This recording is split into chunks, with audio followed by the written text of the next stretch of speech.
고요한 식당 안. 희미하게 울음소리가 새어나왔다.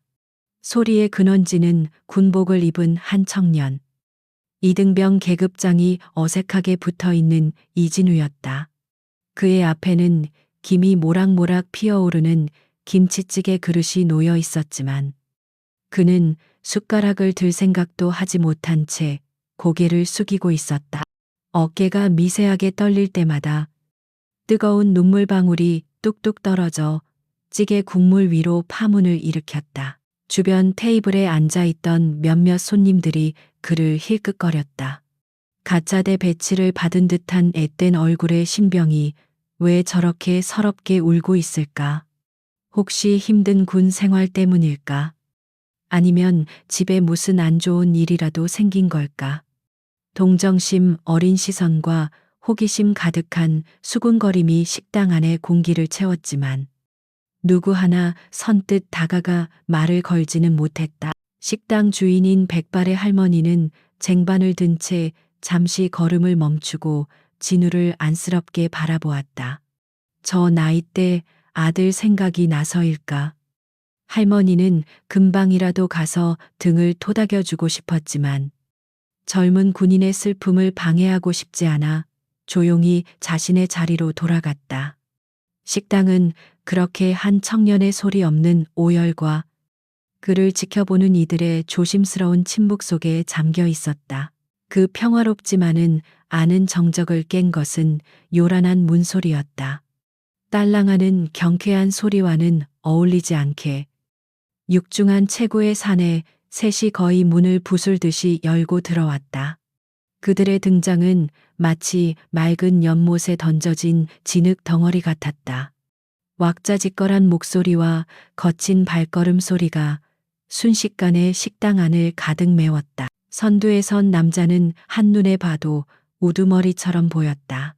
그는 값비싸 보이는 옷을 걸쳤지만 몸에 배어있는 천박함까지는 감추지 못했다.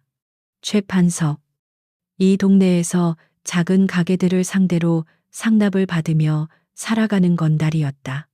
그의 뒤를 따르는 두 명의 부하는 누가 봐도 그의 수족임을 알 수 있는 차림새와 표정을 하고 있었다. 최판석은 식당을 한번 휘둘러보더니 마치 제 집인 양적 소리가 나게 의자를 빼어 앉았다.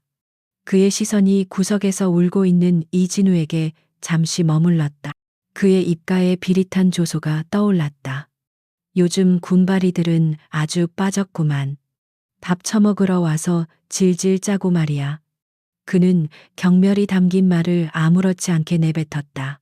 그의 말에 부하들이 키득거리며 동조했다.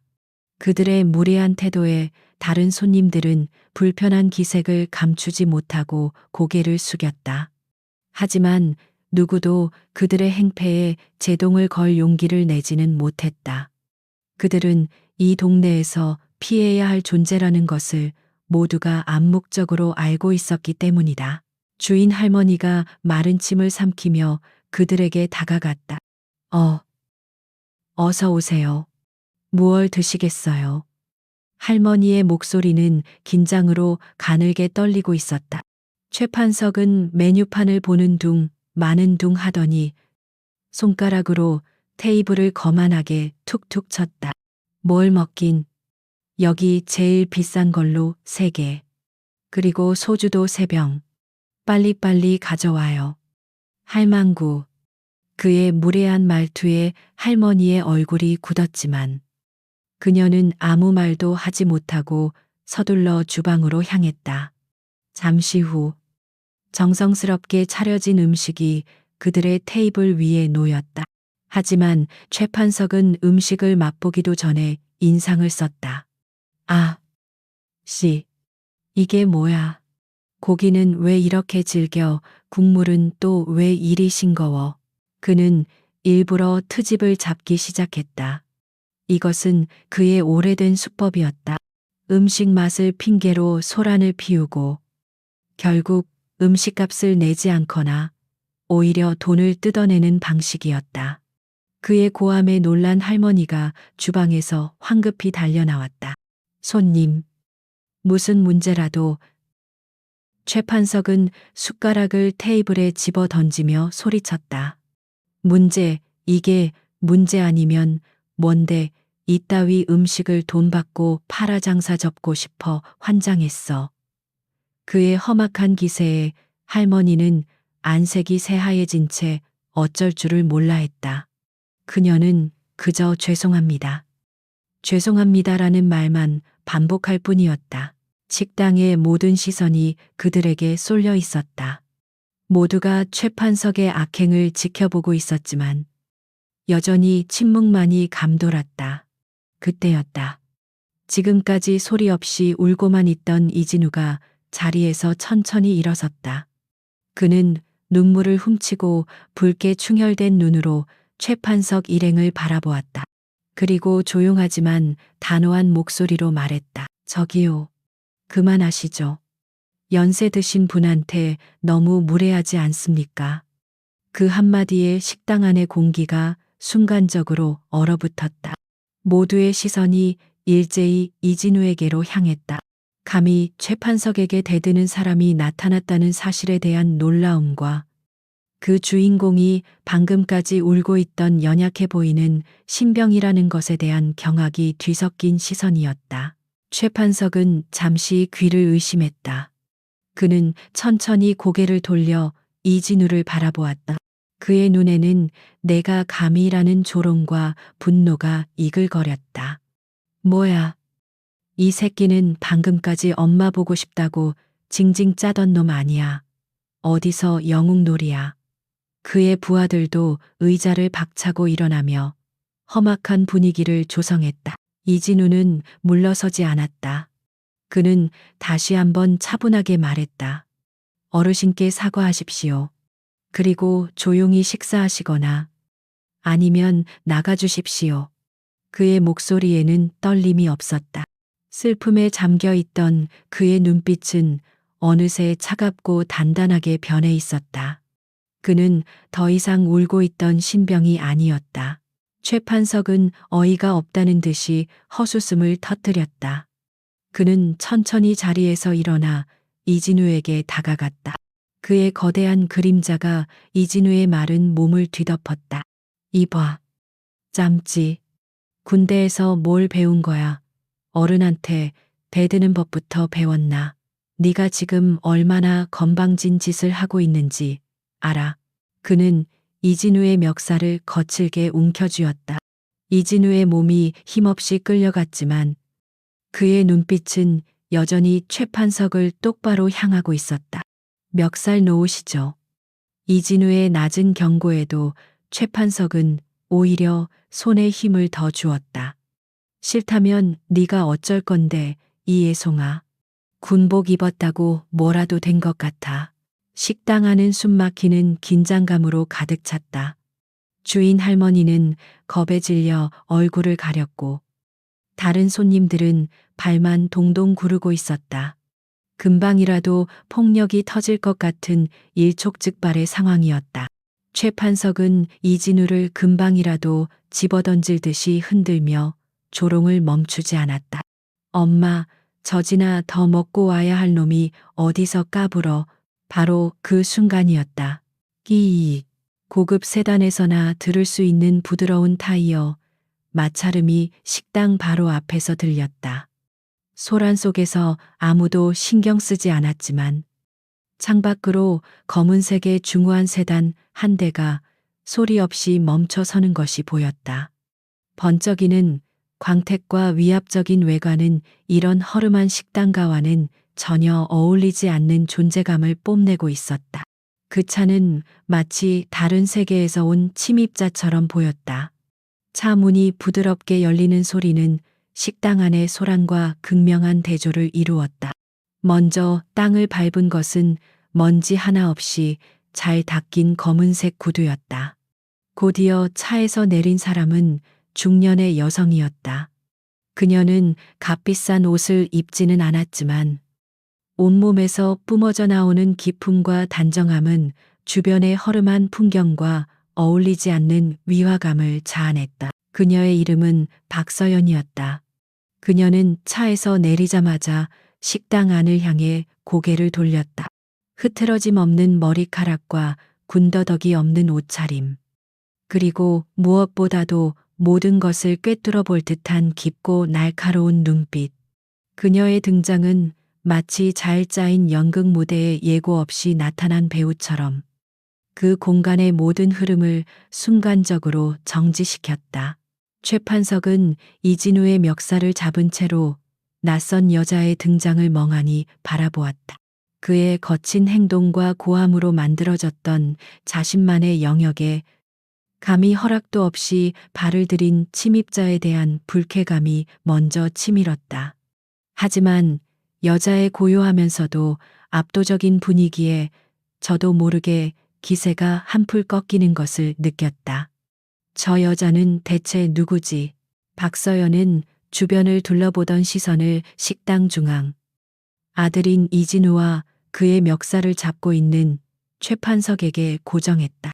그녀의 눈썹이 아주 미세하게 꿈틀했지만 표정에는 아무런 변화도 없었다. 그녀는 마치 눈앞의 폭력적인 상황이 자신과는 아무런 상관이 없다는 듯, 혹은 이미 모든 것을 예상했다는 듯 침착하고 조용하게 식당 문을 향해 걸어왔다. 그녀의 발걸음 소리는 크지 않았지만 식당 안의 모든 사람들은 마치 천둥 소리처럼 그 소리에 집중하고 있었다. 또각, 또각, 일정한 간격으로 울리는 구두 소리는 최판석의 심장을 불안하게 두드렸다. 다른 손님들은 숨을 죽인 채 이 예측 불가능한 상황이 어떻게 전개될지 지켜보고 있었다. 그때 멱살을 잡혀 있던 이진우의 눈이 크게 뜨였다.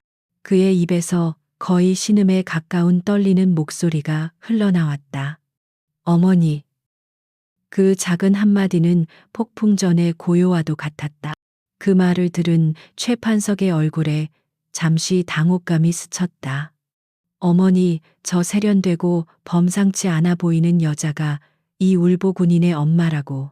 이해할 수 없는 상황에 대한 혼란은 곧 비열한 조롱으로 바뀌었다. 최판석은 이진우의 멱살을 잡고 있던 손을 탁 하고 놓으며 과장된 웃음을 터뜨렸다. 이게 누구야? 우리 울보 도련님. 엄마 오셨네. 엄마 보고 싶어서. 그렇게 서럽게 울었던 거야. 그의 목소리는 식당 전체에 울려 퍼졌다. 그의 조롱을 신호탄으로 뒤에 서 있던 부하들도 긴장이 풀린 듯 키득거리기 시작했다.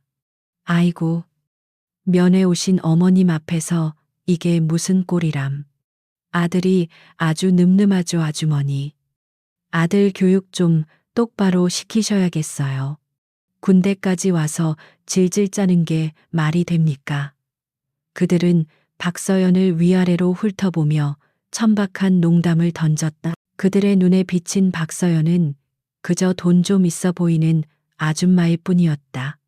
아들이 곤경에 처하자 허둥지둥 달려온 세상 물정 모르는 부잣집 사모님 정도로밖에 보이지 않았다. 그들의 편협한 시선은 박서연의 본질을 전혀 꿰뚫어 보지 못했다. 오히려 그녀의 침착함은 그들에게 만만하게 보일 뿐이었다. 하지만 박서연은 그들의 조롱과 무례한 시선을 마치 길가의 소음이나 먼지처럼 취급했다. 그녀는 그들에게 눈길 한 번 주지 않았다. 그녀의 시선은 오직 엉망이 된 군복 차림으로 서 있는 아들 이진우에게만 고정되어 있었다. 그녀는 아무 말 없이 아들을 향해 한 걸음 다가갔다. 그녀의 완전한 무시는 최판석의 자존심을 정면으로 건드렸다. 그는 자신이 이 구역의 왕이라고 생각했다. 그런데 어디서 굴러먹던지 모를 여자가 나타나 자신을 투명인간 취급하는 것을 참을 수 없었다. 그는 박서연의 앞을 막아서며 험악한 표정을 지었다. 이봐, 아줌마, 내 말이 안 들려. 지금 당신 아들이 나한테 무슨 짓을 했는지 알아. 박서연은 그제야 처음으로 최판석에게 시선을 돌렸다. 하지만 그 시선에는 어떠한 감정도 담겨 있지 않았다. 그것은 마치 길에 놓인 돌멩이를 바라보는 듯한 무감각하고 차가운 시선이었다. 그녀는 아무런 대답도 없이 그를 지나쳐 아들 H3 층 2 H3 차 문이 부드럽게 열리는 소리는 식당 안의 소란과 극명한 대조를 이루었다. 먼저 땅을 밟은 것은 먼지 하나 없이 잘 닦인 검은색 구두였다. 곧이어 차에서 내린 사람은 중년의 여성이었다. 그녀는 값비싼 옷을 입지는 않았지만 온몸에서 뿜어져 나오는 기품과 단정함은 주변의 허름한 풍경과 어울리지 않는 위화감을 자아냈다. 그녀의 이름은 박서연이었다. 그녀는 차에서 내리자마자 식당 안을 향해 고개를 돌렸다. 흐트러짐 없는 머리카락과 군더더기 없는 옷차림. 그리고 무엇보다도 모든 것을 꿰뚫어 볼 듯한 깊고 날카로운 눈빛. 그녀의 등장은 마치 잘 짜인 연극 무대에 예고 없이 나타난 배우처럼 그 공간의 모든 흐름을 순간적으로 정지시켰다. 최판석은 이진우의 멱살을 잡은 채로 낯선 여자의 등장을 멍하니 바라보았다. 그의 거친 행동과 고함으로 만들어졌던 자신만의 영역에 감히 허락도 없이 발을 들인 침입자에 대한 불쾌감이 먼저 치밀었다.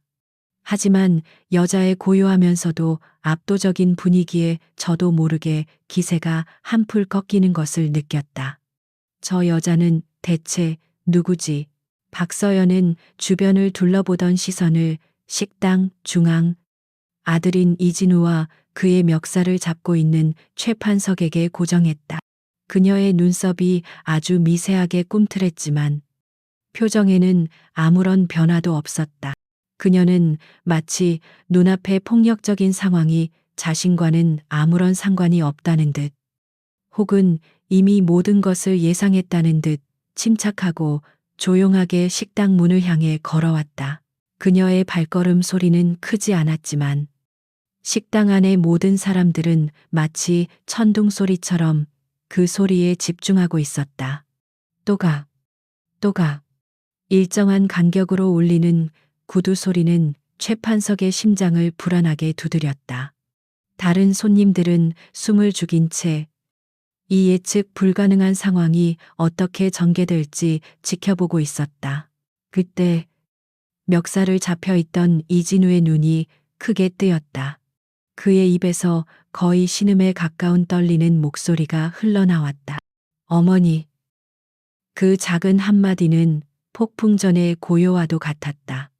그 말을 들은 최판석의 얼굴에 잠시 당혹감이 스쳤다. 어머니, 저 세련되고 범상치 않아 보이는 여자가 이 울보 군인의 엄마라고. 이해할 수 없는 상황에 대한 혼란은 곧 비열한 조롱으로 바뀌었다. 최판석은 이진우의 멱살을 잡고 있던 손을 탁 하고 놓으며 과장된 웃음을 터뜨렸다. 하, 이게 누구야? 우리 울보 도련님. 엄마 오셨네. 엄마 보고 싶어서 그렇게 서럽게 울었던 거야. 그의 목소리는 식당 전체에 울려 퍼졌다. 그의 조롱을 신호탄으로 뒤에 서 있던 부하들도 긴장이 풀린 듯 키득거리기 시작했다. 아이고. 면회 오신 어머님 앞에서 이게 무슨 꼴이람. 아들이 아주 늠름하죠. 아주머니, 아들 교육 좀 똑바로 시키셔야겠어요. 군대까지 와서 질질 짜는 게 말이 됩니까? 그들은 박서연을 위아래로 훑어보며 천박한 농담을 던졌다. 그들의 눈에 비친 박서연은 그저 돈 좀 있어 보이는 아줌마일 뿐이었다. 아들이 곤경에 처하자 허둥지둥 달려온 세상 물정 모르는 부잣집 사모님 정도로밖에 보이지 않았다. 그들의 편협한 시선은 박서연의 본질을 전혀 꿰뚫어 보지 못했다. 오히려 그녀의 침착함은 그들에게 만만하게 보일 뿐이었다. 하지만 박서연은 그들의 조롱과 무례한 시선을 마치 길가의 소음이나 먼지처럼 취급했다. 그녀는 그들에게 눈길 한 번 주지 않았다. 그녀의 시선은 오직 엉망이 된 군복 차림으로 서 있는 아들 이진우에게만 고정되어 있었다. 그녀는 아무 말 없이 아들을 향해 한 걸음 한 걸음 다가갔다. 그녀의 완전한 무시는 최판석의 자존심을 정면으로 건드렸다. 그는 자신이 이 구역의 왕이라고 생각했다. 그런데 어디서 굴러먹던지 모를 여자가 나타나 자신을 투명인간 취급하는 것을 참을 수 없었다. 그는 박서연의 앞을 막아서며 험악한 표정을 지었다. 이봐, 아줌마, 내 말이 안 들려. 지금 당신 아들이 나한테 무슨 짓을 했는지 알아. 박서연은 그제야 처음으로 최판석에게 시선을 돌렸다. 하지만 그 시선에는 어떠한 감정도 담겨 있지 않았다. 그것은 마치 길에 놓인 돌멩이를 바라보는 듯한 무감각하고 차가운 시선이었다. 그녀는 아무런 대답도 없이 그를 지나쳐 아들에게로 가려고 했다. 그녀의 이런 태도는 최판석을 더욱 분노하게 만들었다. 야, 최판석이 고함을 지르며 그녀의 팔을 잡으려고 손을 뻗었다. 바로 그 순간 식당 문가에 조용히 서 있던 한 남자가 움직였다. 그는 박서연과 함께 차에서 내린 평범한 양복 차림의 남자였다. 그는 지금까지 그림자처럼 존재감을 지우고 있었지만 최판석의 손이 박서연에게 닿기 직전 번개처럼 그 앞을 막아섰다. 남자는 아무 말 없이 최판석의 손목을 가볍게 잡았다. 그것은 위협적인 행동이라기보다는 그저 막아서는 정도의 부드러운 움직임이었다. 하지만 최판석은 자신의 손목이 마치 강철 집게에 물린 것처럼 옴짝달싹할 수 없다는 사실에 경악했다. 그는 손목을 비틀어 빼내려 했지만 남자의 손은 미동도 하지 않았다. 그제야 최판석은 상황이 심상치 않게 돌아가고 있음을 직감했다. 저 평범해 보이는 양복쟁이는 보통 내기가 아니었다. 그리고 그가 깍듯이 모시는 저 여자 역시 그저 평범한 아줌마가 아닐 것이라는 불길한 예감이 그의 등골을 서늘하게 만들었다. 식당 안의 공기는 더욱 무겁게 가라앉기 시작했다. 박서연은 뒤에서 벌어진 소란에도 아랑곳하지 않고 마침내 아들 앞에 섰다. 그녀는 구겨진 아들의 군복 옷깃을 손으로 부드럽게 펴주며 나지막이 물었다. 괜찮으냐?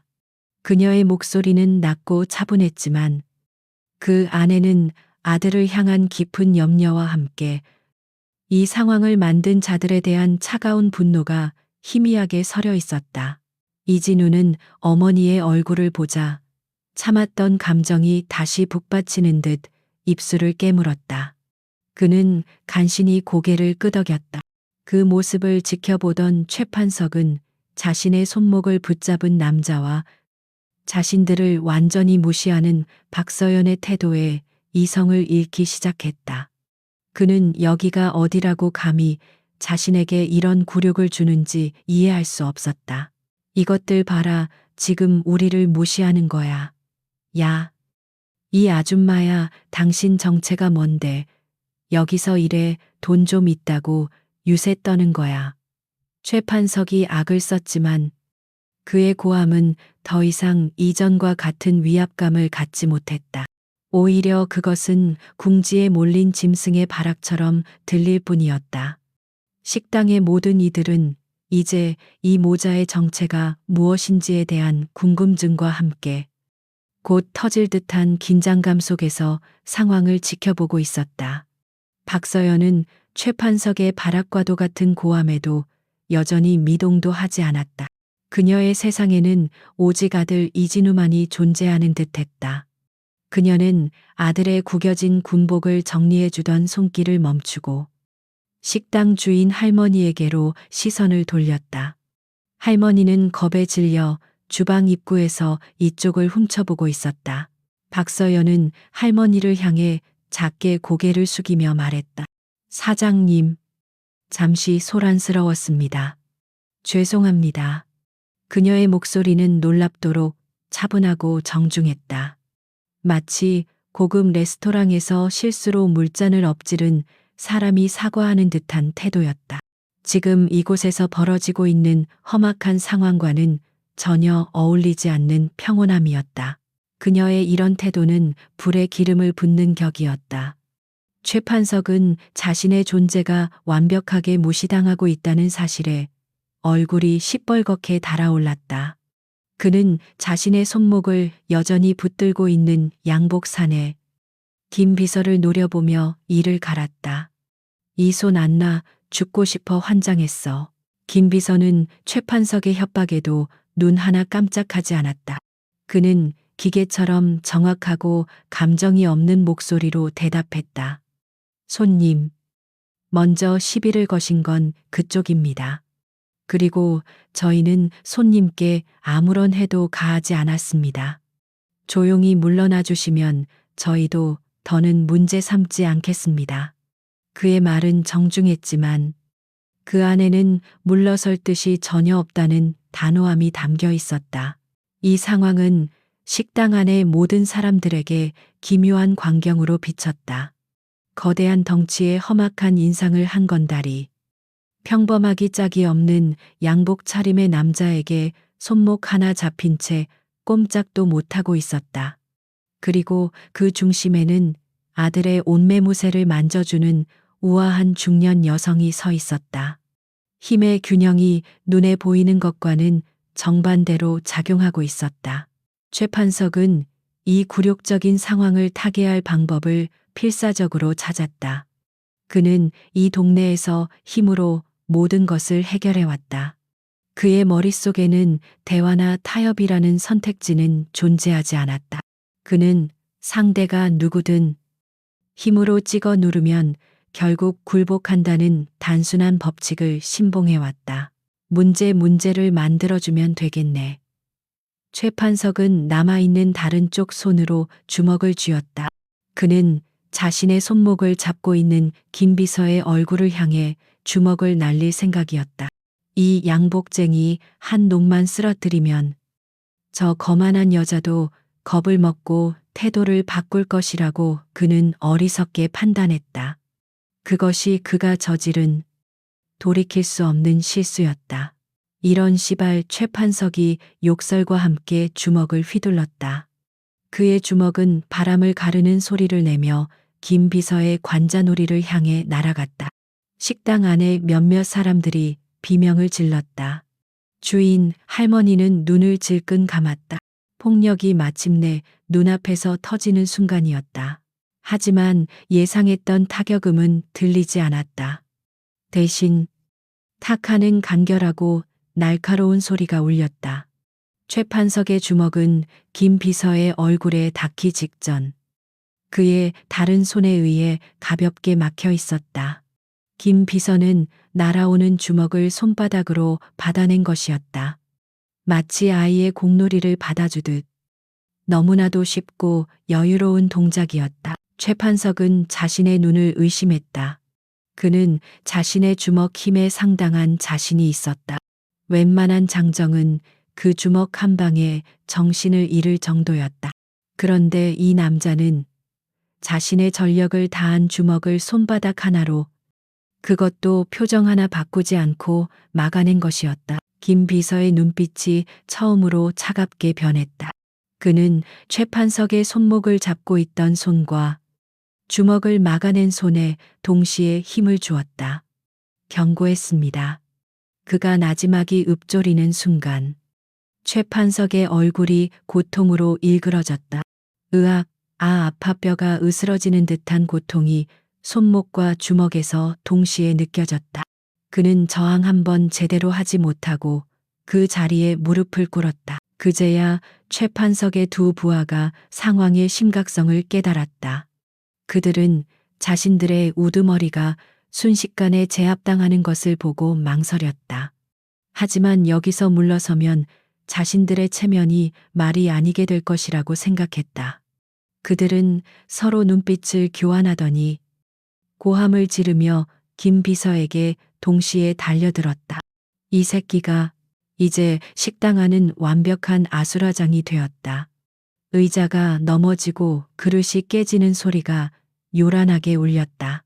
다른 손님들은 비명을 지르며 구석으로 몸을 피했다. 주인 할머니는 거의 울상이 되어 발만 동동 굴렀다. 이 모든 소란의 중심에서 박서연은 여전히 아들의 곁을 지키고 있었다. 그녀는 마치 폭풍의 눈처럼 모든 혼란 속에서 유일하게 고요한 존재였다. 그녀는 흘긴 눈을 돌려 두 명의 건달에게 둘러싸인 김 비서를 보았다. 그녀의 눈에는 걱정이나 불안감은 전혀 보이지 않았다. 오히려 이 정도로 소란을 피울 필요까지는 없는데라고 말하는 듯한 아주 희미한 귀찮음 같은 것이 스쳐 지나갔다. 그녀는 김 비서의 실력을 믿고 있었다. 그리고 그 믿음은 곧 현실로 증명되었다. 김 비서는 두 명의 상대를 앞에 두고도 전혀 당황하지 않았다. 그는 한 명의 주먹을 피하며 몸을 숙이는 동시에 다른 한 명의 다리를 걸어 넘어뜨렸다. 그의 움직임은 마치 잘 짜인 춤처럼 부드럽고 유려했지만 그 결과는 파괴적이었다. 건달들은 그의 몸에 손끝 하나 대지 못하고 맥없이 쓰러졌다. 최판석은 무릎을 꿇은 채 고통 속에서 이 모든 광경을 지켜보았다. 그는 자신이 지금껏 얼마나 우물한 개구리였는지를 처절하게 깨닫고 있었다. 눈앞의 양복산에는 그가 상대해왔던 어설픈 주먹들과는 차원이 다른 존재였다. 그리고 저런 인물을 아무렇지 않게 부리는 저 여자는 대체 정체가 뭘까? 공포가 그의 온몸을 잠식하기 시작했다. 이진우는 어머니의 등 뒤에 서서 굳은 표정으로 상황을 지켜보고 있었다. 그는 어머니의 이런 모습을 처음 보는 것이 아니었다. 하지만 군복을 입고 있는 지금 어머니의 존재는 그에게 이전과는 다른 무게감으로 다가왔다. 그는 어머니가 왜 자신에게 항상 군인은 어떠한 상황에서도 평정심을 잃어서는 안 된다고 강조했는지 어렴풋이 이해할 수 있었다. 식당 안의 소란이 순식간에 잦아들었다. 건장한 사내 셋은 바닥에 쓰러져 신음하고 있었고 김 비서는 양복에 묻은 먼지를 가볍게 털어내며 원래의 자리로 돌아가섰다. 그는 마치 방금 전의 싸움이 아무 일도 아니었다는 듯 다시 그림자처럼 조용히 박서연의 뒤를 지켰다. 식당 안에는 무거운 침묵만이 흘렀다. 그 무서운 침묵 속에서 이제 모든 권력의 추는 완전히 기울어져 있었다. 바닥에 나뒹굴고 있던 최판석과 그의 부하들은 고통 속에서도 눈앞의 상황을 받아들이지 못했다. 그들의 상식으로는 이해할 수 없는 일이었다. 고작 양복쟁이 한 명에게 건장한 남자 셋이 순식간에 제압당했다는 사실도. 이 모든 일의 중심에 있는 저 여자의 태연자약한 태도도 최판석은 꺾인 손목의 고통을 애써 참으며 도끼 어린 눈으로 박서연을 노려보았다. 당신, 대체 정체가 뭐야? 무슨 꿍꿍이로 여기서 일해? 그의 목소리는 분노와 함께 스스로도 인지하지 못하는 깊은 공포로 떨리고 있었다.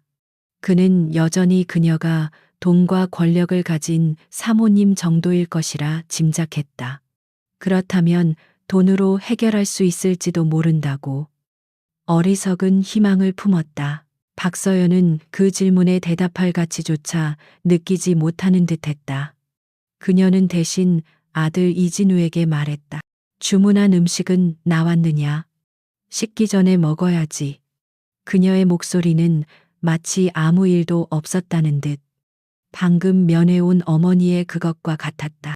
이 극단적인 평온함은 오히려 주변의 모든 것을 비현실적으로 만들었다. 이진우는 어머니의 말에 차마 대답하지 못하고 굳은 얼굴로 서 있었다.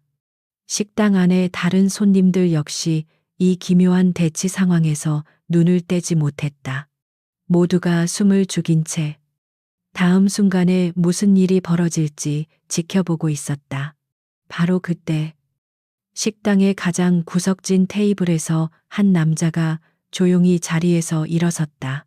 그는 지금까지의 소란 속에서도 묵묵히 식사를 하던 눈에 띄지 않는 손님이었다. 짧게 깎은 머리, 다부진 체격, 그리고 반듯하게 각 잡힌 자세. 얼핏 보면 평범한 회사원 같았지만 그의 정체는 이 근방 부대를 순찰 중이던 헌병대 간부 김 상사였다. 그는 휴가 나온 후배와 식사를 하러 왔다가 이 모든 상황을 처음부터 지켜보고 있었다. 처음에는 그저 동네 건달들의 흔한 행패라고 생각했다. 하지만 상황이 급변하고 박서연이라는 여성이 등장하면서부터 그는 눈을 뗄 수가 없었다. 그는 그녀가 누구인지 단번에 알아보았다. TV 뉴스나 국방일보에서 수없이 보았던 군인이라면 모를 수가 없는 전설적인 인물. 그는 자신의 눈을 몇 번이고 의심했다. 대한민국의 수도 방위를 책임지는 사령관이 이런 허름한 식당에 예고도 없이 나타났다는 사실을 믿을 수가 없었다.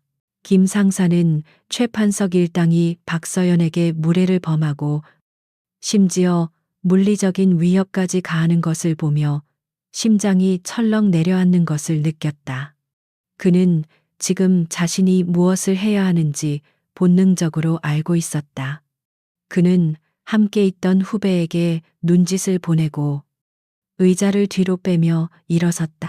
그의 움직임에는 한치의 망설임도 없었다. 그는 테이블을 돌아 나와 식당 중앙을 향해 군화 소리가 또렷하게 울리도록 절도 있는 걸음으로 걸어갔다. 갑작스러운 그의 등장에 식당 안의 모든 시선이 집중되었다. 최판석조차 고통을 잊고 저 남자가 뭘 하려는 것인지 쳐다보았다. 김 상사는 박서연의 앞에서 3보 정도 떨어진 거리에 멈춰 섰다. 그리고 다음 순간 그의 입에서 우렁찬 고함이 터져 나왔다. 식당의 유리창이 떨릴 정도의 모든 소음을 압도하는 목소리였다. 충성. 그는 순식간에 완벽한 부동 자세를 취하더니 칼 같은 동작으로 거수 경례를 붙였다. 그의 시선은 오직 박서연에게만 고정되어 있었다. 그의 온몸에서는 군인으로서의 존경과 복종의 기운이 뿜어져 나왔다. 그리고 그는 이어서 외쳤다. 이 상황의 모든 것을 규정지을 한마디의 선언을 수도 방위사령관 박서연 소장님께 대하여 경례. 정적. 김 상사의 외침이 끝난 후 식당 안에는 완벽한 침묵이 흘렀다. 시간이 멈춘 것 같았다. 소장. 별 2개. 대한민국 군대의 최상위 지휘관 중 한 명. 수도. 서울의 심장을 지키는 막중한 책임을 진 야전 사령관. 그 단어가 가진 무게는 너무나도 거대해서 그곳에 있는 모든 사람들의 머릿속을 하얗게 만들었다. 가장 먼저 반응한 것은 최판석이었다. 그의 얼굴에서 핏기가 완전히 사라졌다. 분노, 도끼, 조롱으로 가득 찼던 그의 눈은 이제 텅 비어 있었다. 그는 소장이라는 단어를 이해하려고 애썼지만 뇌가 그 의미를 받아들이기를 거부했다. 자신이 방금 전까지 멱살을 잡고 아줌마라고 불렀던 여자가 일개건달인 자신과는 사는 세계가 다른 하늘과도 같은 존재라는 사실을. 그의 부하들 역시 마찬가지였다. 그들은 바닥에 쓰러진 채 마치 유령이라도 본 것처럼 사색이 되어 박서연을 바라보았다. 장. 한 명이 믿을 수 없다는 듯 중얼거렸다. 그들의 머릿속에는 자신들이 저지른 행동이 주마등처럼 스쳐 지나갔다. 군인을 폭행하고 그 어머니를 모욕했으며 심지어 장군에게 손을 대려고 했다. 이것은 더 이상 동네 시비 수준의 문제가 아니었다. 국가에 대한 도전 행위였다. 식당 주인 할머니는 떨리는 손으로 입을 막았다. 다른 손님들은 입을 떡 벌린 채 경례를 하는 헌병 간부와 그 경례를 받는 박서연을 번갈아 쳐다보았다. 이제야 모든 것이 이해가 갔다. 그녀의 흔들림 없는 침착함, 수행원의 비범한 실력, 그리고 온몸에서 뿜어져 나오던 범접할 수 없는 위험의 정체. 그것은 돈이나 배경이 주는 권위가 아니었다. 수만 명의 부하를 지휘하며 국가의 안위를 책임지는 장군의 기세 그 자체였던 것이다. 이진우는 어머니의 등 뒤에서 자신도 모르게 허리를 꼿꼿이 폈다. 그는 이제 아들이 아니라 사령관 앞에 선 한 명의 군인이었다. 박서연은 자신에게 경례하는 김 상사를 향해 아주 작게 고개를 끄덕이는 것으로 답했다. 그녀의 얼굴에는 여전히 아무런 표정 변화가 없었다. 이 모든 상황이 너무나도 당연하다는 듯이 와우하는 감탄사조차 나올 수 없는 숨막히는 경외감만이 식당 전체를 지배했다. 권력의 상징인 계급이 드러나는 순간 모든 상황은 종료되었다. 최판석과 그의 세계는 박서연이라는 거대한 현실 앞에서 산산조각 나버렸다. 최판석의 뇌는 정지했다.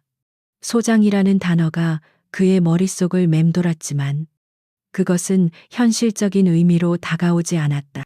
마치 먼 나라의 이야기처럼 혹은 영화 속 대사처럼 느껴졌다. 하지만 눈앞에서 부동자세로 경례를 하고 있는 헌병 간부의 모습과 그 경례를 받는 여자의 태연한 모습은 이것이 냉엄한 현실임을 증명하고 있었다.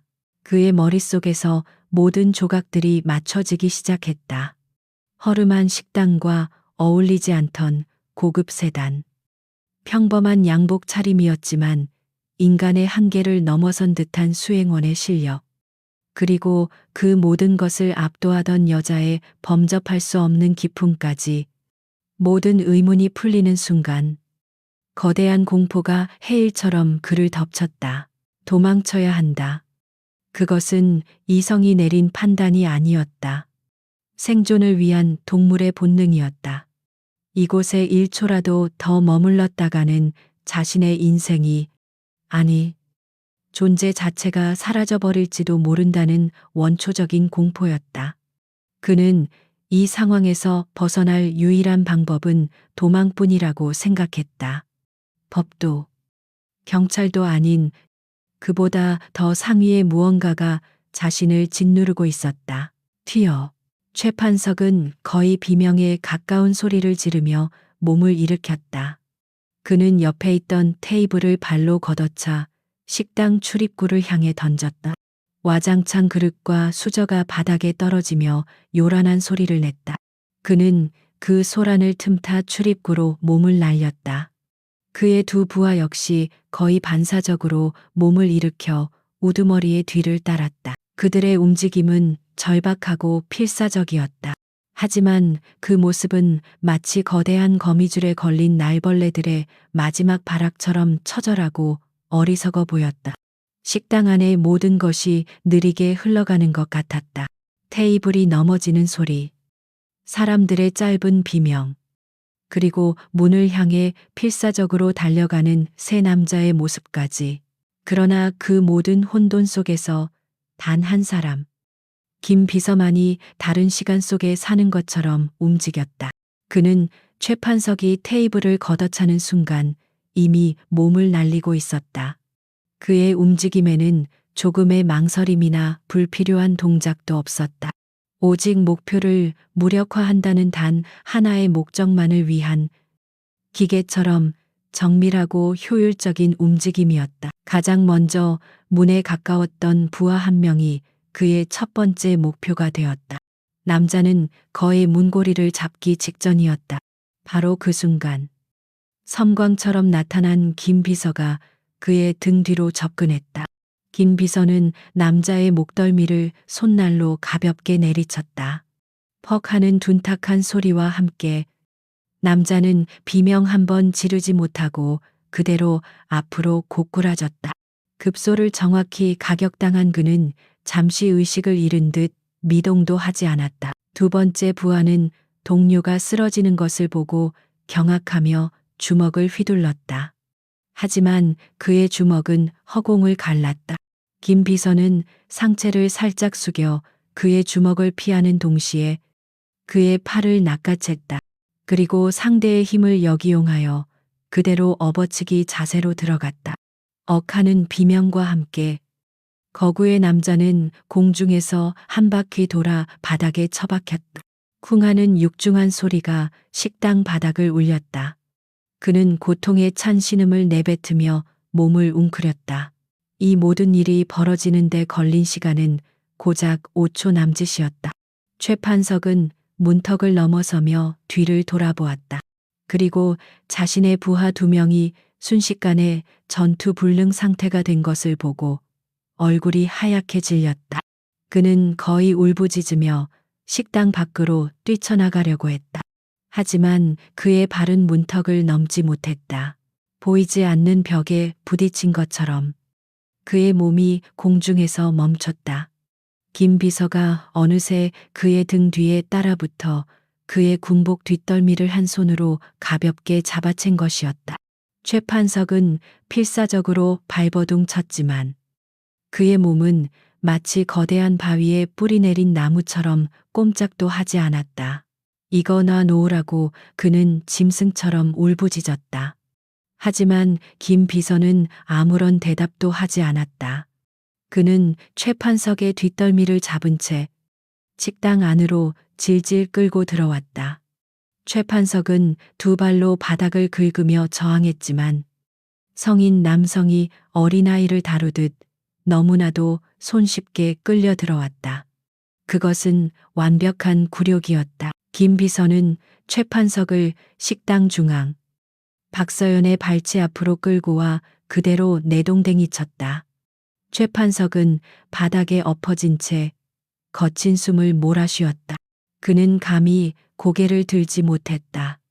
자신의 눈앞에 있는 구두의 주인이 누구인지 그 사실이 주는 무게감이 그의 온몸을 짓눌렀다. 이 모든 과정 속에서 박서연은 단 한 번도 그들에게 눈길을 주지 않았다.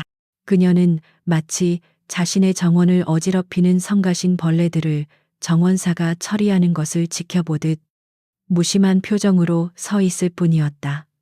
2명의 건달이 쓰러지고 그 우두머리가 자신의 발 앞에 끌려오는 동안 그녀는 아들 이진우의 어깨에 보이지 않는 먼지를 털어내주고 있었다. 그녀의 그 고요함과 무관심이야말로 최 판석에게는 그 어떤 폭력보다 더 무서운 형벌이었다.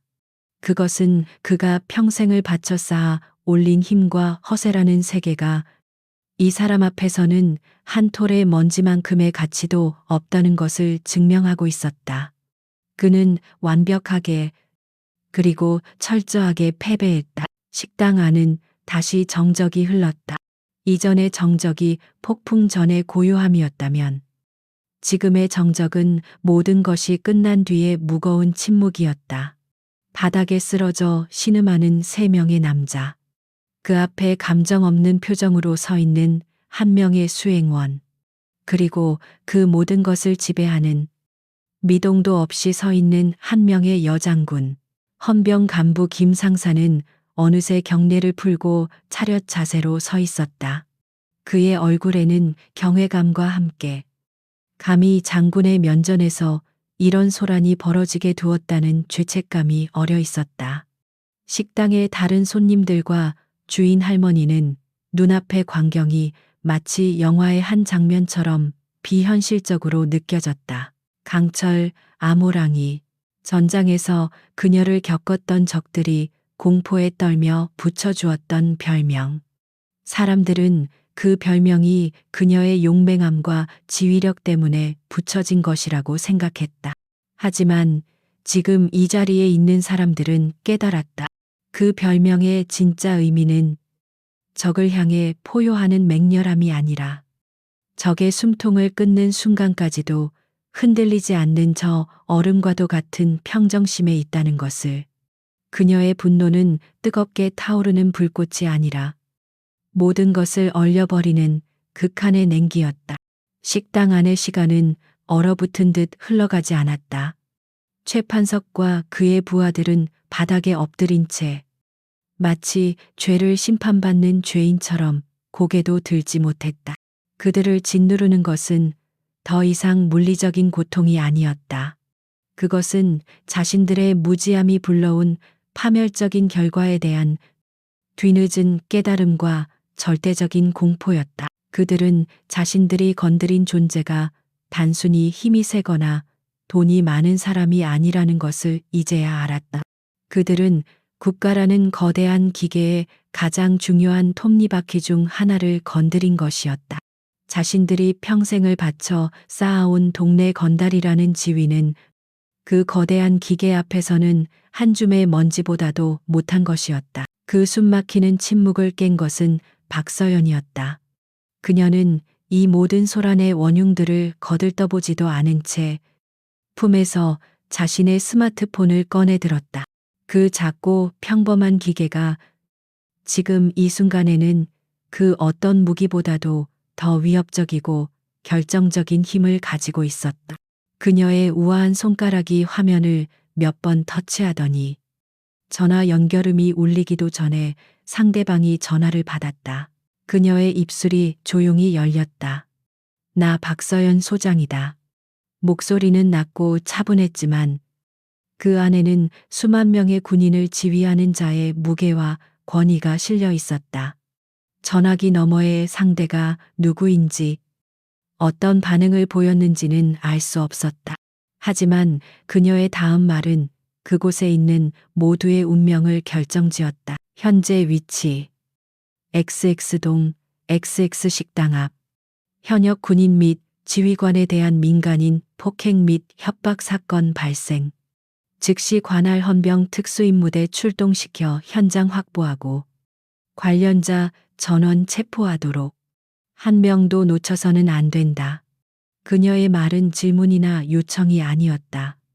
의심의 여지가 없는 즉각적인 복종만을 요구하는 명령이었다. 전화는 짧게 끝났다. 그녀는 통화를 종료하고 잠시의 망설임도 없이 다음 번호를 눌렀다. 이번 상대 역시 전화를 받자마자 그녀는 자신의 신분을 다시 한번 간결하게 밝혔다. 김 서장. 나 박서연입니다. 아까와는 미묘하게 다른 군 지휘관이 아닌 협력기관의 장에게 말하는 톤이었다. 관내에서 군 관련 불미스러운 사건이 발생했소. 현재 헌병대가 출동 중이지만 피의자들이 민간인인 관계로 서에서도 협조가 필요하겠소. 즉시 형사팀과 과학수사팀을 현장으로 보내 합동조사를 준비하도록 지시하시오. 이건 단순 폭행 사건이 아니오. 군에 대한 명백한 도전 행위로 간주할 것이니 한치의 소홀함도 없어야 할 거요. 두 번째 전화 역시 용건만 간단히 말하고 끊어졌다. 박서연은 스마트폰을 다시 품에 넣었다. 그녀가 한 행동은 고작 전화 두 통을 한 것뿐이었다. 하지만 그 두 통의 전화는 보이지 않는 거대한 그물을 던져 최판석 일당의 숨통을 완벽하게 조여오고 있었다. 그리고 그 효과는 즉각적으로 나타났다. 처음에는 아주 희미한 소리였다. 멀리서 들려오는 도시의 소음과 섞여 거의 인지할 수 없는 소리. 하지만 그 소리는 점점 더 커지고 명확해졌다. 여러 대의 차량이 동시에 내지르는 사이렌 소리였다.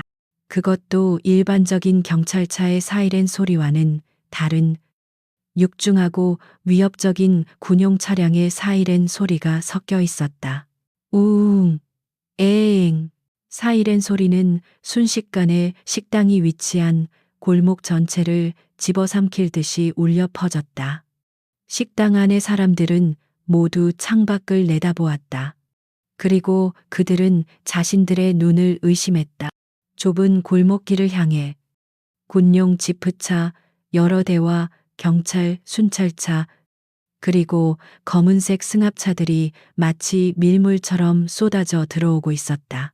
끼익 타이어가 아스팔트에 마찰하는 날카로운 소리와 함께 차량들이 일사불란하게 식당 앞을 포위했다.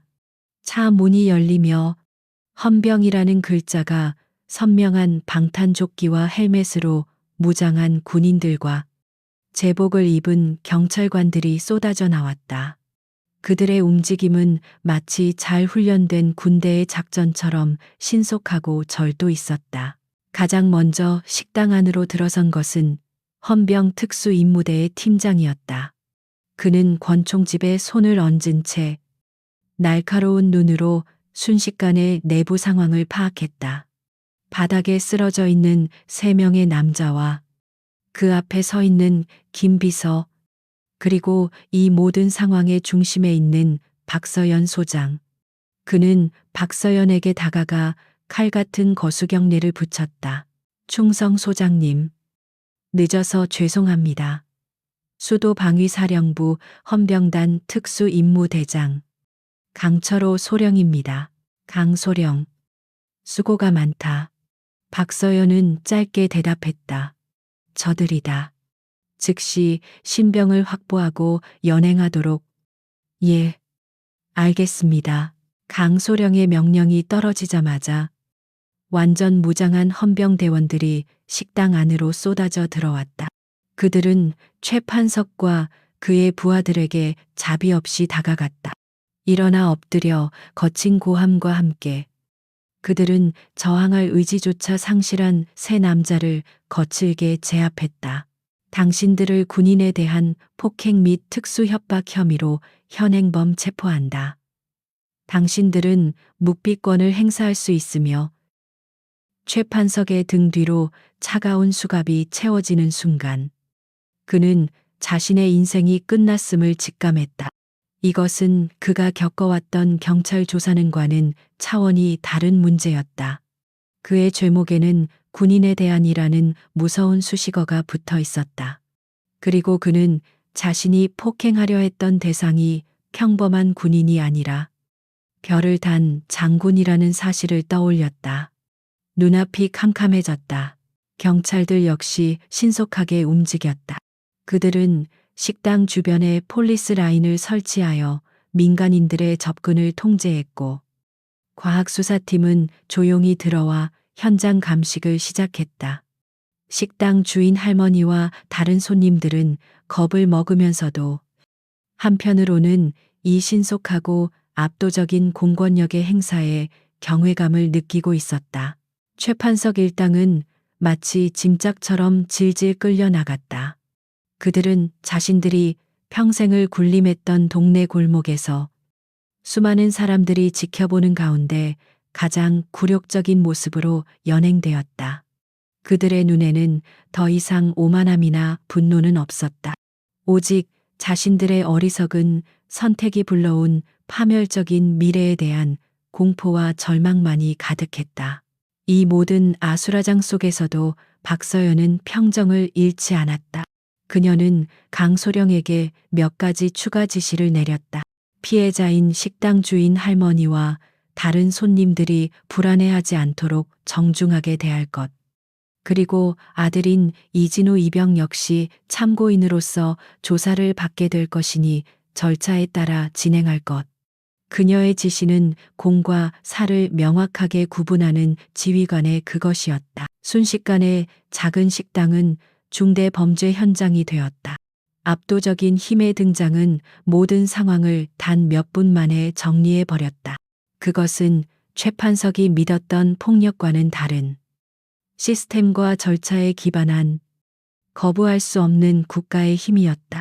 그리고 그 힘의 방아쇠를 당긴 것은 단 한 사람의 조용한 전화 한 통이었다. 소란이 휩쓸고 지나간 식당 안은 어색한 고요함에 잠겼다.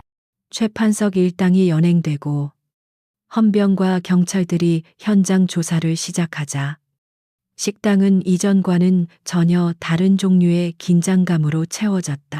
주인 할머니와 다른 손님들은 자신들이 거대한 사건의 증인이 되었다는 사실에 어쩔 줄 몰라 하며 조사에 협조하고 있었다. 박서연은 헌병대장 강소령에게 간단히 상황을 인계한 후 아들 이진우를 데리고 식당 구석의 조용한 테이블로 자리를 옮겼다. 그녀는 더 이상 사령관이 아닌 어머니의 얼굴을 하고 있었다. 김 비서는 여전히 그림자처럼 그녀의 뒤에 서 있었지만 이전의 날카로운 경계심은 거두고 조용히 대기하고 있었다. 테이블 위에는 진우가 미처 먹지 못한 김치찌개가 식은 채로 놓여 있었다. 찌개 위로 떨어졌던 그의 눈물이 이제는 보이지 않았다. 박서연은 식어버린 찌개 그릇과 굳은 표정의 아들을 번갈아 보았다. 그녀는 소란이 모두 정리될 때까지 참고 기다렸다. 지금껏 단 한 번도 아들에게 묻지 않았던 가장 근본적인 질문을 하기 위해서였다. 잠시 후 헌병 한 명이 다가와 정중하게 말했다. 소장님, 이진우 이병에 대한 참고인 조사가 필요합니다. 잠시 자리를. 그의 말이 끝나기도 전에 박서연이 손을 들어 제지했다. 알고 있다. 그 전에 잠시 모자간에 대화할 시간을 주도록. 그녀의 목소리는 부드러웠지만 거절을 허락하지 않는 단호함이 있었다. 헌병은 즉시 경례를 하고 물러났다. 식당 안의 모든 시선이 그들 모자에게 쏠려 있었지만 박서연은 아랑곳하지 않았다. 그녀는 오직 아들의 눈을 바라보며 나지막이 물었다. 진우야, 이제 말해보거라. 왜 울고 있었느냐? 그 질문에는 꾸짖음이나 다그침이 없었다. 그저 아들의 슬픔의 근원을 알고 싶은 어머니의 순수한 염려만이 담겨 있었다. 이진우는 어머니의 질문에 입술을 굳게 다물었다. 그는 차마 고개를 들지 못했다. 자신의 나약한 모습을, 그것도 가장 존경하는 어머니이자 상관 앞에서 보였다는 사실에 대한 부끄러움이 그의 어깨를 짓눌렀다. 어머니는 분명 자신이 군 생활에 적응하지 못하고 힘들어한다고 생각할 것이었다. 군 생활이 많이 힘든 것이냐? 박서연이 조심스럽게 다시 물었다. 그녀의 마음속에는 온갖 상념이 스쳐 지나갔다. 혹시 부대 내에서 부당한 일을 당하고 있는 것은 아닐까? 아니면 훈련이 너무 고되어 몸과 마음이 지친 것일까? 그녀는 아들이 평범한 청년으로 자라길 바랐지만 동시에 군인의 아들로서 강인하게 성장하길 기대했다. 아들의 눈물은 그녀의 마음을 복잡하게 만들었다. 이진우는 어머니의 오해를 느낄 수 있었다. 그는 더 이상 침묵할 수 없다고 생각했다. 그는 주머니 속에서 무언가를 조심스럽게 꺼냈다. 그것은 여러 번 읽고 접어서 손때가 묻고 가장자리가 달아빠진 꼬깃꼬깃한 편지 한 통이었다. 그는 아무 말 없이 그 편지를 테이블 위에 올려놓았다. 박서연은 의아한 표정으로 편지를 집어들었다. 그것은 자신이 얼마 전 훈련소에 있는 아들에게 보낸 첫 번째 편지였다.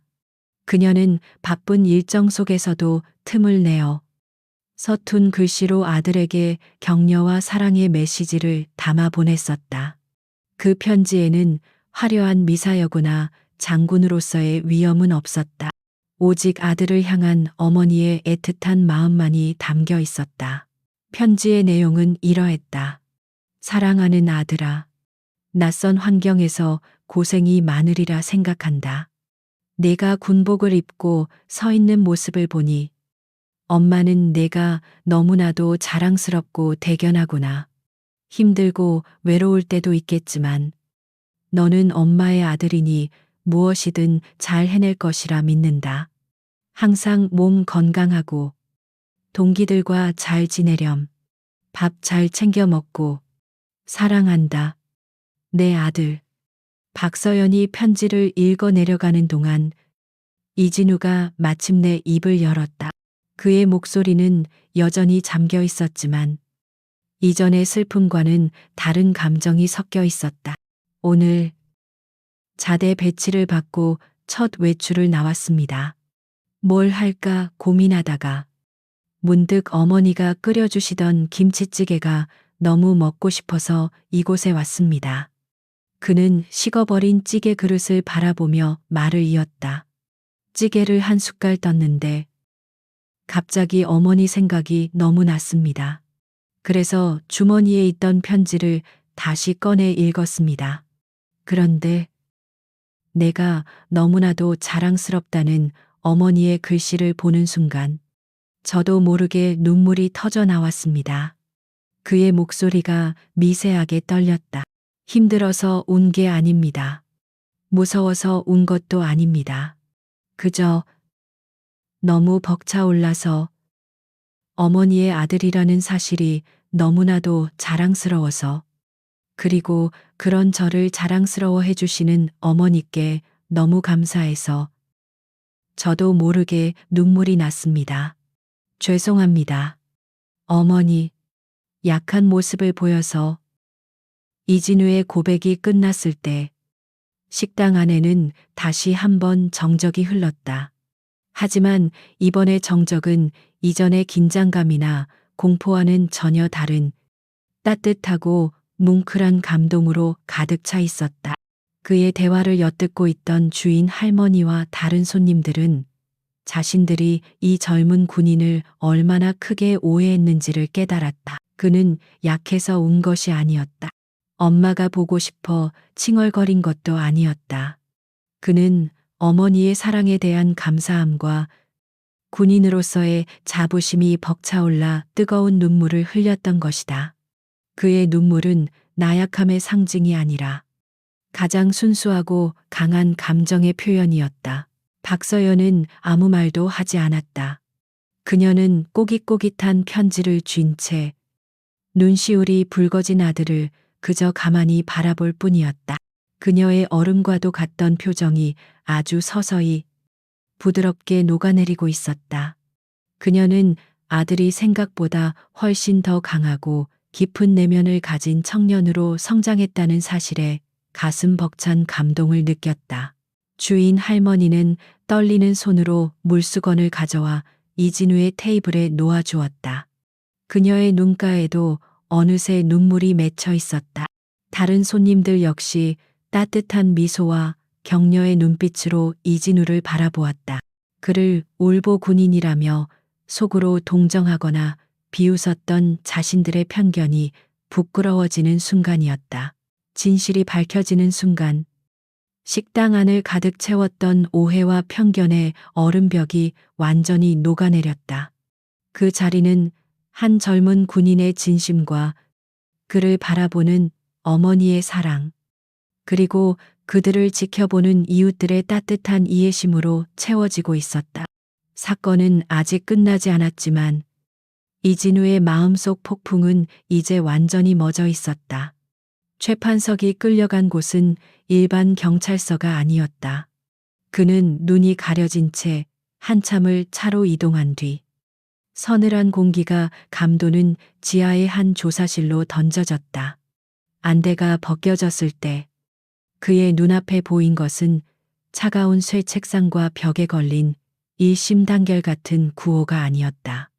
대신 한쪽 벽면 전체가 거대한 유리로 되어 있었고 그 너머 어둠 속에서 누군가가 자신을 지켜보고 있다는 압박감이 느껴졌다.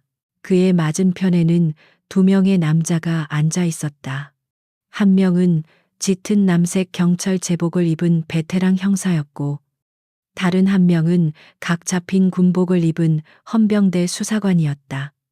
민간인과 군인이 합동으로 조사를 진행하는, 그가 평생 처음 겪어보는 낯선 풍경이었다. 조사실의 공기는 무겁고 차가웠다. 이름 최판석. 맞나? 경찰 형사가 먼저 입을 열었다. 그의 목소리는 건조하고 사무적이었다.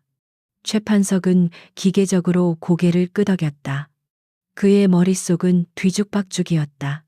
변호사를 선임할 권리, 진술을 거부할 권리, 헌병들이 수갑을 채우며 읊조렸던 말들이 맴돌았지만 지금 이 상황에서 그런 것들이 아무런 의미가 없다는 것을 본능적으로 알 수 있었다. 최판석 씨, 당신이 오늘 저지른 일이 얼마나 심각한 범죄인지 인지하고 있습니까? 이번에는 헌병 수사관이 물었다. 그의 눈빛은 형사보다 훨씬 더 날카롭고 집요했다. 최판석은 입술을 달싹였지만 아무 말도 나오지 않았다. 심각한 범죄. 그는 평생을 범죄와 가까이 살아왔다. 폭행, 갈취, 협박. 그에게 그것은 범죄라기보다는 삶의 방식이었다. 수사관은 최판석의 침묵을 비웃기라도 하듯 서류 뭉치를 책상 위에 탁하고 내려놓았다. 당신이 오늘 식당에서 한 행동을 법적으로 하나하나 짚어주지. 첫째, 식당 주인에 대한 업무 방해 및 협박. 둘째, 이진우 이병에 대한 폭행 및 모욕. 셋째, 이를 제지하던 김모 씨에 대한 특수폭행 미수. 수사관의 손가락이 서류를 하나씩 짚으며 내려갔다. 최판석은 거기까지는 예상했던 바였다. 물론 평소보다 좀 더 무거운 죄목들이었지만 어떻게든 빠져나갈 수 있을 거라고 아주 희미한 희망을 품고 있었다. 하지만 수사관의 다음 말은 그 희망의 싹을 무참히 짓밟아 버렸다. 그리고 가장 중요한 것. 현역군 장성에 대한 폭행 협박 및 공무집행 방해. 최판석 씨, 당신은 지금 대한민국 군 지휘체계의 근간을 뒤흔들려 한 중범죄자로 여기 앉아 있는 거야. 이제 좀 상황 파악이 되나? 군 장성. 그 단어가 다시 한번 최판석의 심장을 찔렀다. 그는 필사적으로 변명했다. 나는 그 여자가 장군인 줄 몰랐습니다. 그냥 평범한 아줌마인 줄 알았다고요. 몰랐는데 어떻게 죄가 됩니까? 그의 목소리는 거의 절규에 가까웠다. 그러자 옆에 있던 경찰 형사가 차갑게 코웃음을 쳤다. 몰랐다. 법이라는 게 몰랐다고 해서 피해가는 자판기인 줄 아나? 당신이 길 가던 사람을 칼로 찔러 죽여놓고 나는 그 사람이 국회의원인 줄 몰랐다고 하면 무죄가 되나? 당신이 저지른 행위의 대상이 누구였는지가 바로 당신의 죄를 결정짓는 핵심이야. 형사의 말은 잔인할 정도로 정확했다. 최판석은 더 이상 아무런 변명도 할 수 없었다. 그는 그저 고개를 숙인 채 자신의 어리석음을 곱씹을 뿐이었다. 자신의 편협한 시선, 사람을 겉모습만으로 판단했던 오만함이 결국 자신을 파멸로 이끌었다. 조사는 계속되었다. 수사관들은 최판석의 과거 범죄 기록들을 하나하나 끄집어냈다. 동네 상인들을 상대로 저질렀던 수많은 갈취와 협박, 그동안은 증거가 불충분하거나 피해자들이 보복이 두려워 신고하지 못했던 사건들까지. 하지만 이번에는 상황이 달랐다. 군과 경찰이 합동으로, 그것도 최상부의 직접적인 지시를 받아 움직이는 수사팀 앞에서는 그 어떤 꼼수도 통하지 않았다. 피해자 진술은 이미 모두 확보했다. 당신 가게에서 상납을 강요당했던 상인들이 이번 기회에 모두 입을 열기 시작했어. 당신이 군인 아들을 둔 가게 주인에게 아들내미 군 생활 편하게 하고 싶으면 알아서 잘하라고 협박했다는 진술도 있더군. 아주 악질이야. 최판석의 얼굴이 하얗게 질렸다. 그는 이번 사건만으로 끝날 것이라고 생각했지만 수사관들은 그의 과거 전체를 뿌리 뽑을 작정이었다. 그의 작은 왕국은 이렇게 허무하게 무너져 내리고 있었다. 다른 조사실에서는 그의 부하들이 신문을 받고 있었다. 그들은 최판석보다 훨씬 더 쉽게 무너졌다. 그들은 서로에게 책임을 떠넘기기 시작했고 자신들이 저질렀던 과거의 범죄들까지 술술 불어버렸다. 저는 그냥 판석이 형이 시켜서 라는 비겁한 변명은 그들의 죄를 조금도 덜어주지 못했다. 조사가 진행되는 동안 그들이 저질렀던 사건의 전말은 군과 경찰에 보고 라인을 타고 신속하게 상부로 보고되었다. 그리고 그 내용은 언론에도 조금씩 흘러 들어갔다. 현역 장성에게 행패 부린 동네 건달. 군경 합동수사팀의 긴급 체포. 자극적인 제목의 기사들이 인터넷을 뒤덮기 시작했다. 대중의 분노는 들끓었다. 나라를 지키는 군인, 그것도 아들을 면회온 어머니이자 국가의 안위를 책임지는 장군에게 그런 무례를 저질렀다는 사실에 사람들은 경악했다. 특히 이진우, 이병이 슬픔이 아닌 벅찬 감동으로 눈물을 흘렸다는 사실이 알려지자 최판석 일당에 대한 비난 여론은 극에 달했다. 법의 심판은 생각보다 훨씬 더 빠르고 냉정하게 진행되었다. 최판석과 그의 부하들에게는 구속영장이 청구되었고 법원은 이례적으로 신속하게 영장을 발부했다. 그들에게 적용된 혐의는 단순 폭행이 아니었다. 군형법과 특정범죄 가중처벌 등에 관한 법률이 적용되어 그들이 상상했던 것보다 훨씬 더 무거운 형량을 예고하고 있었다. 특히 군 지휘관에 대한 협박 및 폭행은 국가 안보와 직결되는 문제로 간주되어 가중처벌이 불가피했다. 최 판석은 자신의 남은 인생 대부분을 차가운 감옥에서 보내야 할지도 모른다는 절망적인 현실과 마주해야 했다. 며칠 후 최 판석은 구치소에서 변호사를 접견했다. 변호사는 고개를 저으며 말했다. 상대가 너무 좋지 않습니다. 피해자 측에서 합의할 의사가 전혀 없고 군과 검찰 양쪽에서 이번 사건을 본보기로 삼으려 하고 있습니다. 여론도 최악이고요. 최대한 선처를 구해보겠지만 장담하기는 어렵습니다. 최 판석은 텅 빈 눈으로 창살 밖을 바라보았다. 그는 이제야 깨달았다. 자신이 얕보았던 아줌마, 자신이 조롱했던 울보 군인, 그들은 그가 감히 넘볼 수 없는 대한민국이라는 거대한 국가 그 자체를 상징하는 존재들이었다는 것을. 그의 무지하고 오만한 주먹은 결국 거대한 바위를 향해 던져진 계란에 불과했다. 법이라는 이름의 거대한 톱니바퀴는 그를 철저하게 으스러뜨리기 위해 냉정하고 정확하게 돌아가기 시작했다. 사건의 중심에 있던 작은 식당의 소라는 잦아들었지만 그날의 일은 보이지 않는 파문이 되어 조용한 일상 곳곳으로 퍼져나갔다. 그 파장이 가장 먼저 그리고 가장 드라마틱하게 닿은 곳은 바로 이진우 이병이 소속된 부대였다. 공식적으로는 아무런 공지도 발표도 없었다. 군의 보안은 철저했고 장성의 가족과 관련된 일은 함부로 입에 올릴 수 있는 성질의 것이 아니었다. 하지만 세상에 완벽한 비밀은 없는 법. 소문은 연기처럼 피어올라 철통 같은 군부대의 담장을 넘어왔다. 그 시작은 그날 식당에 있었던 헌병 간부 김 상사의 입이었다. 그는 부대로 복귀한 후 믿을 만한 동료 몇몇에게 자신이 목격한 충격적인 광경을 털어놓았다. 너희는 상상도 못할 거다.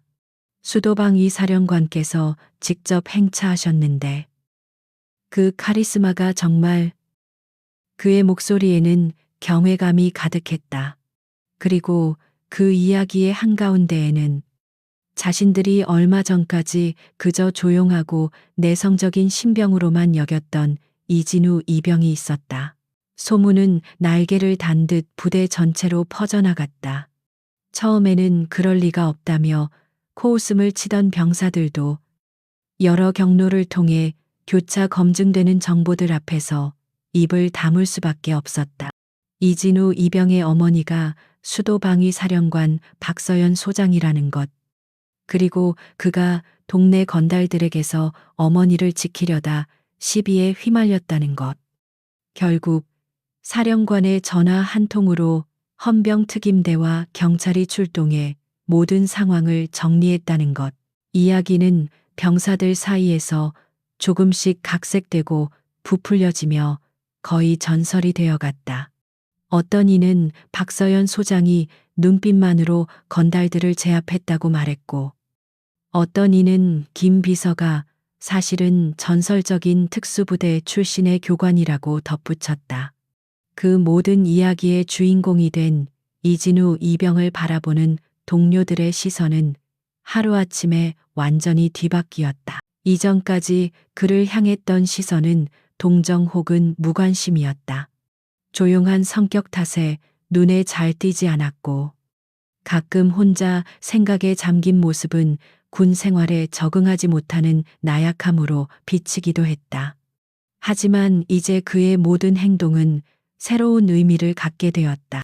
그의 침묵은 경박하지 않은 진중함으로, 그의 차분함은 위기 상황에서도 흔들리지 않는 대담함의 반증으로 해석되었다. 특히 그가 엄마가 보고 싶어서가 아니라 어머니의 사랑에 벅차올라 눈물을 흘렸다는 사실이 알려졌을 때 병사들은 깊은 감명을 받았다.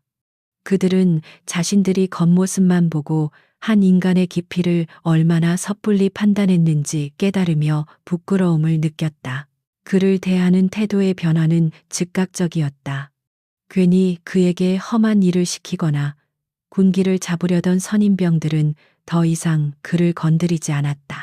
그것은 그의 배경에 대한 두려움 때문만은 아니었다.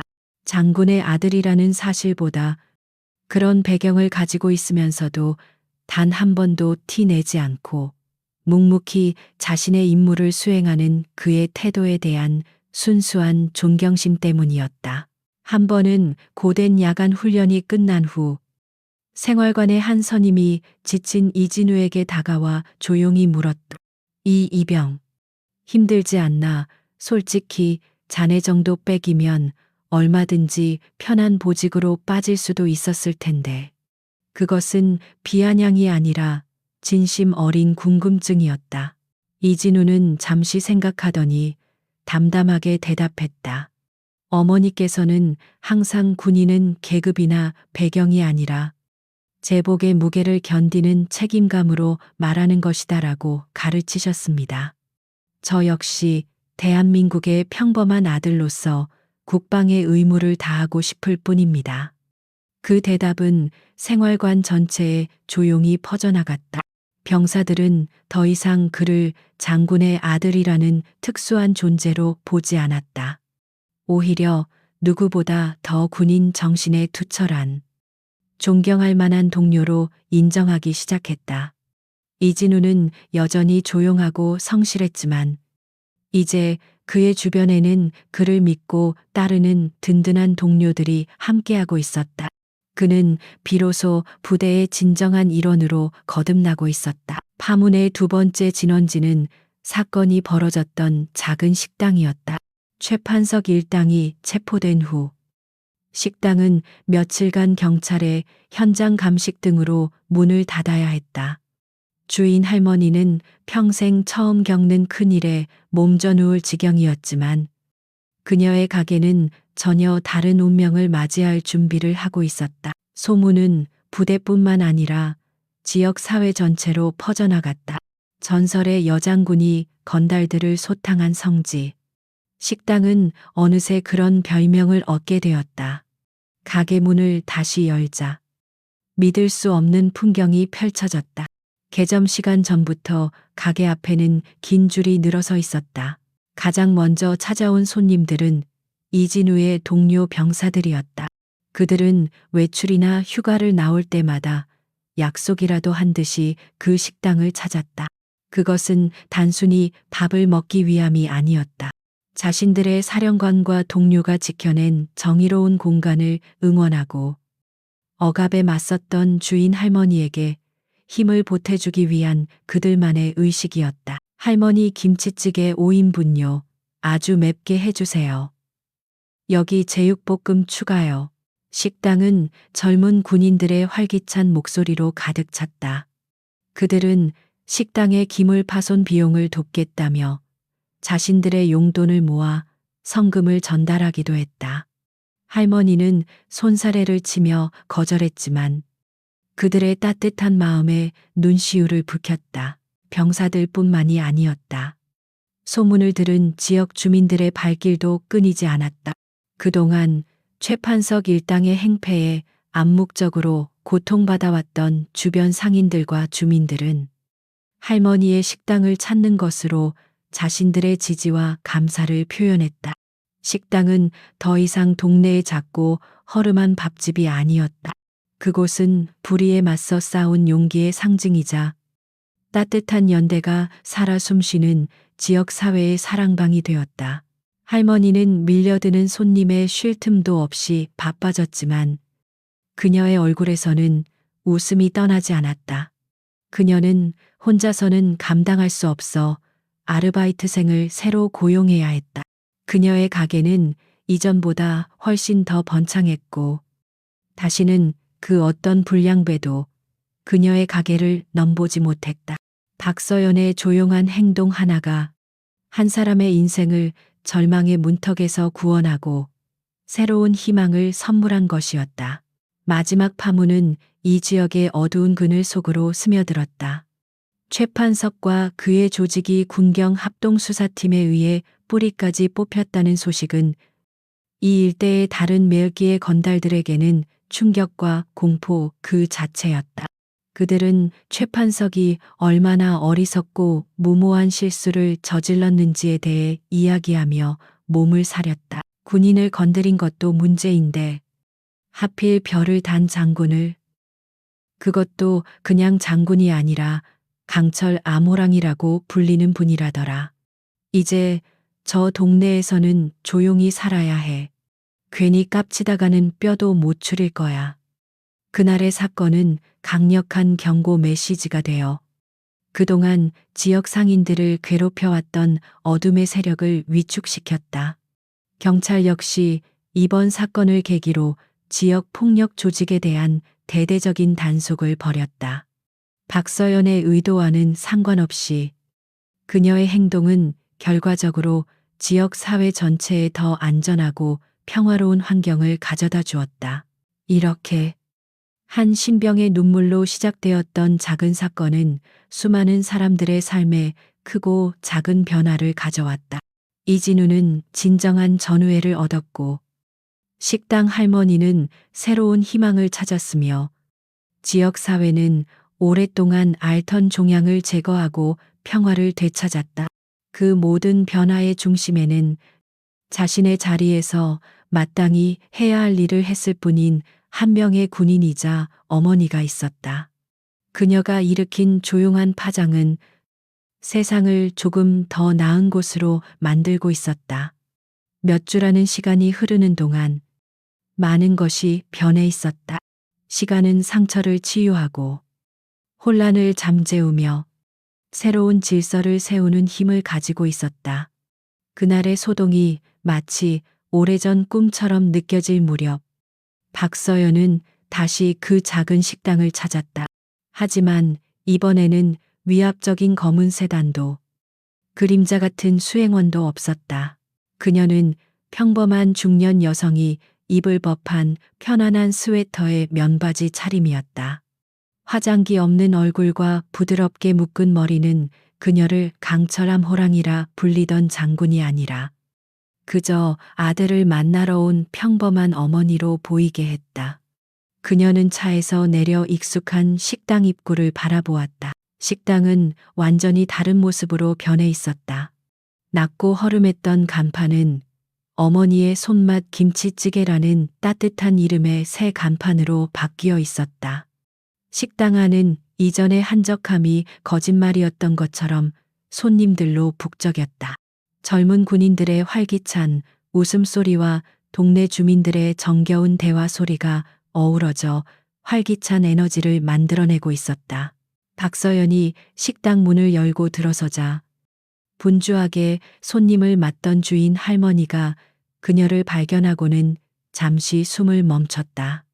할머니는 황급히 달려 나와 그녀의 손을 꼭 잡았다. 주름진 할머니의 손은 따뜻하고 부드러웠다. 아이고, 장군님. 아니, 어머님. 이렇게 또 귀한 걸음을 해주셨네요. 할머니의 얼굴에는 더 이상 과거의 불안과 두려움이 남아있지 않았다. 그 자리에는 깊은 감사함과 진심 어린 반가움이 가득했다. 박서연은 할머니의 손을 마주 잡으며 부드럽게 미소 지었다. 사장님, 저녁 먹으러 왔습니다. 아들이 먼저 와서 기다리고 있을 텐데요. 그럼요. 그럼요. 저기 제일 좋은 자리에 앉아 있습니다. 어서 들어가세요. 할머니는 그녀를 식당의 가장 안쪽 창가 자리로 안내했다. 그곳에는 이미 군복이 아닌 사복 차림의 이진우가 앉아 어머니를 기다리고 있었다. 몇 주 사이에 그의 얼굴은 군인다운 늠름함으로 가득 차 있었다. 더 이상 눈물을 흘리던 앳된 신병의 모습은 찾아볼 수 없었다. 어머니, 오셨습니까? 이진우가 자리에서 일어나 씩씩하게 인사했다. 그의 눈빛에는 어머니에 대한 존경심과 함께 이제는 어엿한 한 명의 성인으로서의 자신감이 담겨 있었다. 박서연은 아들의 어깨를 가볍게 두드리며 자리에 앉았다. 모자의 재회는 평온하고 따뜻했다. 주인 할머니는 곧바로 정갈하게 차려진 밑반찬과 뜨거운 김이 모락모락 피어오르는 김치찌개를 내왔다. 두 분이 드실 줄 알고 미리 제일 맛있는 부위로 푹 끓여놨습니다. 많이 드세요. 그녀는 진심이 담긴 인사를 남기고 다른 손님들을 위해 분주히 움직였다. 테이블 위에는 똑같은 김치찌개가 놓여 있었지만 이제 그 의미는 완전히 달랐다. 몇 주 전, 이 김치찌개가 슬픔과 오해의 상징이었다면 지금의 김치찌개는 감사와 재회, 그리고 새로운 시작의 상징이었다. 박서연은 아들의 그릇에 찌개를 듬뿍 덜어주었다. 부대 생활은 할만하냐? 박서연이 물었다. 예, 어머니. 동기들과도 잘 지내고 선임들도 잘 챙겨주십니다. 훈련도 재미있습니다. 이진우가 밝은 목소리로 대답했다. 그의 대답에는 어떠한 거짓이나 꾸밈도 없었다. 그는 진심으로 자신의 자리에서 최선을 다하며 군 생활에 적응하고 있었다. 두 사람은 조용히 식사를 하며 두런두런 대화를 나누었다. 대화의 내용은 특별할 것이 없었다. 부대의 식단은 어떤지, 다음 휴가는 언제인지, 집안의 소소한 이야기들. 그 모습은 대한민국 어디에서나 볼 수 있는 평범한 어머니와 아들의 모습이었다. 식당 안에 그 누구도 저 조용히 식사하는 모자가 몇 주 전 이 식당을 뒤흔들었던 거대한 사건의 중심인물이라고는 상상하지 못했다. 물론 그녀를 알아보는 사람들도 있었다. 특히 군인들은 그녀가 누구인지 알았지만 누구도 감히 다가와 아는 척을 하거나 소란을 피우지 않았다. 그들은 그저 멀리서 조용히 존경의 눈빛을 보낼 뿐이었다. 그들은 지금이 사령관의 시간이 아니라 어머니의 시간임을 존중하고 있었다. 그것은 공포가 아닌 진심 어린 존중에서 비롯된 배려였다. 식사를 하는 동안 박서연의 시선은 식당 곳곳을 둘러보았다. 활기차게 웃고 떠드는 젊은 군인들, 편안한 얼굴로 저녁을 즐기는 동네 주민들, 그리고 땀 흘리면서도 행복한 미소를 잃지 않는 주인 할머니, 그녀가 지키고자 했던 평화가 바로 저런 모습이라는 것을 그녀는 다시 한번 느꼈다. 진정한 힘은 파괴하고 군림하는 것이 아니라 평범한 사람들의 소중한 일상을 지켜내는 데서 나온다는 것을. 한편 최판석과 그의 일당은 법의 엄중한 심판을 받았다. 과거의 모든 범죄 행위까지 낱낱이 밝혀져 그들은 사회로부터 아주 오랜 시간 격리되는 중형을 선고받았다. 그들의 이름은 사람들의 기억 속에서 빠르게 잊혀갔다. 그들이 남긴 어두운 그림자는 정의로운 힘이 비추는 밝은 빛 속으로 완전히 사라져버렸다. 식사를 마친 박서연과 이진우는 자리에서 일어났다. 박서연이 계산을 하려고 하자 주인 할머니는 손사래를 치며 극구 사양했다. 어떻게 제가 어머님께 음식값을 받겠습니까? 이 가게를, 아니, 제 인생을 다시 살게 해주셨는데요. 박서연은 부드럽지만 단호하게 말했다. 사장님, 손님에게 음식값을 받지 않으시면 이 가게의 평화는 오래가지 못합니다. 정당한 노동의 대가를 받는 것. 그것이 바로 사장님께서 지켜야 할 새로운 질서입니다. 그녀는 지갑에서 돈을 꺼내 할머니의 손에 꼭 쥐어주었다. 할머니는 더 이상 거절하지 못하고 깊이 고개를 숙였다. 박서연과 이진우는 식당을 나섰다. 수많은 손님들이 그들의 뒷모습을 따뜻한 눈빛으로 배웅했다. 식당 밖은 이미 어둠이 내리고 거리에는 따스한 가로등 불빛이 켜져 있었다. 아들은 늠름하게 어머니의 곁을 지키며 걸었고 어머니는 그런 아들을 대견한 눈으로 바라보았다. 그들이 일으켰던 거대한 폭풍은 이제 완전히 멎었다. 그리고 폭풍이 지나간 자리에는 이전보다 훨씬 더 단단하고 건강한 평화가 뿌리내리고 있었다. 그것은 겉모습으로 사람을 판단하는 편견과 약자를 짓밟는 폭력에 맞서 조용한 용기와 책임감 있는 힘이 만들어낸 값진 결과였다. 시청자 여러분, 오늘 이야기는 어떠셨나요? 한 신병의 눈물 속에 담긴 진실, 그리고 겉모습 뒤에 숨겨진 진정한 강인함이 우리에게 많은 것을 생각하게 합니다. 우리는 때로 눈에 보이는 것만으로 너무 쉽게 상대를 판단하고 오해하곤 합니다. 하지만 진정한 힘은 과시하는 목소리나 위협적인 주먹에서 나오는 것이 아니라 자신의 자리에서 묵묵히 책임을 다하는 마음, 그리고 약자를 보호하려는 따뜻한 용기에서 비롯되는 것이 아닐까요? 오늘 이야기가 여러분의 가슴에 시원한 사이다.